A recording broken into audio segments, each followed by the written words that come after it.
So without any further ado, let me go right to our panelists now. First is Dr. Clayton Cloer, who is right here in Orlando, Florida. He is senior pastor of Church of the Cross, formerly known as First Baptist of Central Florida.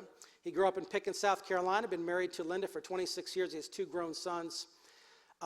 Church of the Cross is a very racially diverse church. He has the privilege of being the pastor of Congressman Dan Webster for many years, a dear friend of ours. Dr. Cloer has a bachelor's degree in business management from Clemson, an MDiv, and a PhD in missiology from Mid-American Baptist Theological Seminary. He's been on more than 20 mission trips to China, Yemen, Israel, Thailand, and Laos in order to evangelize and train pastors. And very dear to my heart, he organized pastors during the 2008 campaign to define marriage between one man and a woman here in Florida. Well, thank you for coming tonight. We really are honored to be a part of this time and for this church. Thank you for hosting this, and John for inviting us in your ministry in our state. But I have to tell you, I've come to the place where I dread the presidential election years. Now, before you rush to judgment, walk a mile in my shoe. I pastor a church in a community that elects the president of the United States every 4 years, because we live in Bubble Town. You know, we live where blue and red meet, and our church is that way. I pastor a church probably about 50% blue, 50% red, with about 30% of our members being African Americans and 7 different languages on every Sunday. And so it can make for a very turbulent time. Jonathan Haidt has really proven in a recent study that the strongest prejudice remaining in America is over political views, and it makes it very difficult for people with differing political views to coexist and to actually be in community together. And especially this year, I think we're living with the 2 most toxic and flawed personalities squaring off against one another. Ironically, they owe one another a great debt of gratitude because each one's campaign depends on the toxicity of the other one. It's so painful to the rest of us. And regardless of my dislike, the election year is here. And I'm going to tell you, and I'm going to speak publicly for the first time in my ministry about exactly who I'm going to vote for. And I'm doing that because I feel compelled. It's such a troublesome season. First, I'm a platform voter, while most people are personality voters.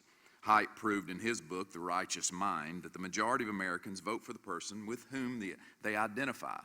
Most voters connect with the candidate, then allow the candidate to educate them as to why to believe what the candidate believes. And typically, the best educator tends to win the presidency. I believe that every voter is motivated by their morality. However, their morality is informed and adopted because of the candidate with whom they identify. This year, neither candidate is easy to identify with. I do not, quite frankly, listen to the candidates first to get my information. I read the platform of the party that they represent to discover what agenda this candidate has and will be implementing. There is a sharp contrast in visions this year for our nation. The Democratic platform is pro-choice and for abortion, views homosexuality as an immutable quality like race, and will seek to establish law that persecutes, diminishes, and denigrates anyone who sees it otherwise as just simply deplorable.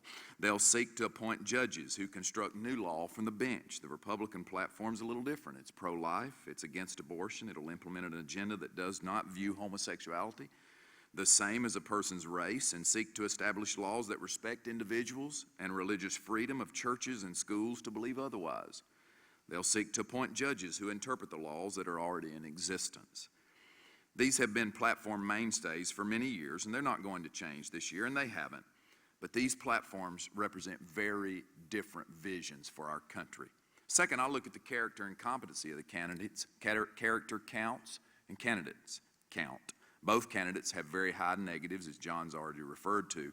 One is known and one is largely unknown. I have little trust for either candidate. Hillary Clinton has already served in government and therefore has proven how she would perform with the trust of the people as an elected official.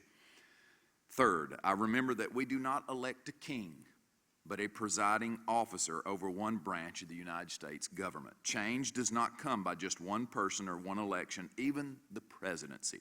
Most people in our nation do not understand this. In fact, I believe that President Obama himself was surprised with all of his legal and governmental expertise and acumen, was surprised at how little change he by himself could exact. It takes a real movement of people. The power of the presidency is quite limited by the Constitution because we didn't want a monarchy in this country. Therefore, the party that they lead matters, and the agenda they seek to implement makes a difference long term. This is more than just a decision about one person. Your vote will be for an entire philosophy, a vision, an agenda for the nation.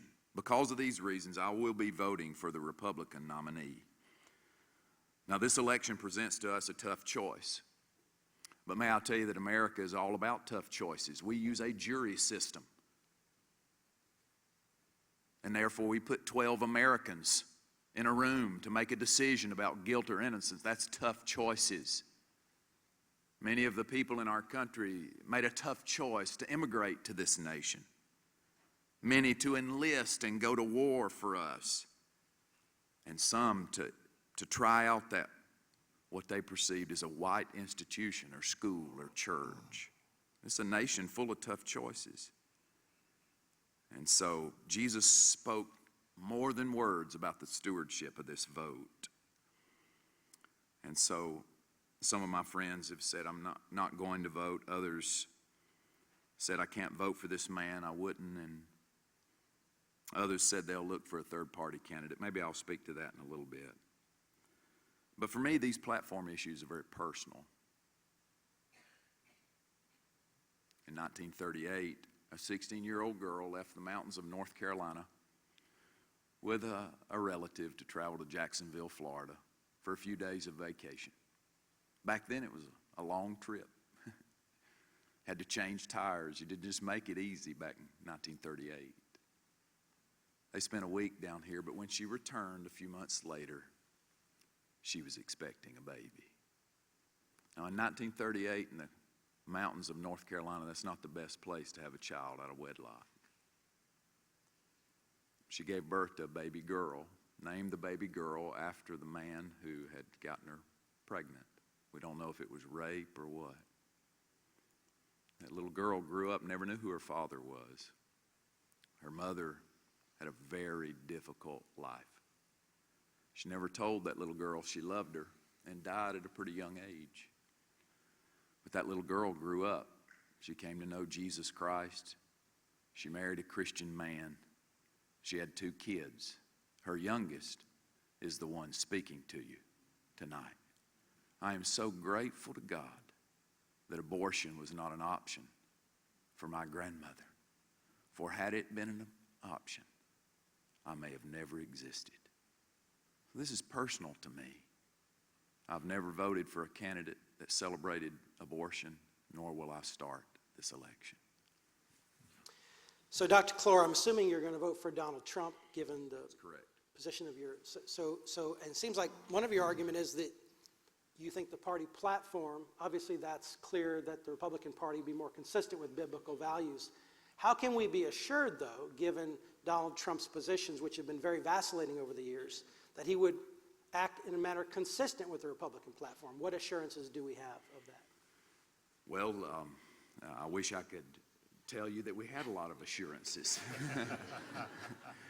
What I can tell you is that the platform is about the most conservative we've had in decades, and that he has made one choice so far, and it was Mike Pence, who I believe, if you'll watch the debate tonight, hopefully it'll be about policies instead of personalities, but we'll actually see a very strong conservative. So I do think that voting another direction, at least for the Democrat nominee or Mrs. Clinton, there's no mystery about what she's going to do and what agenda she would forward.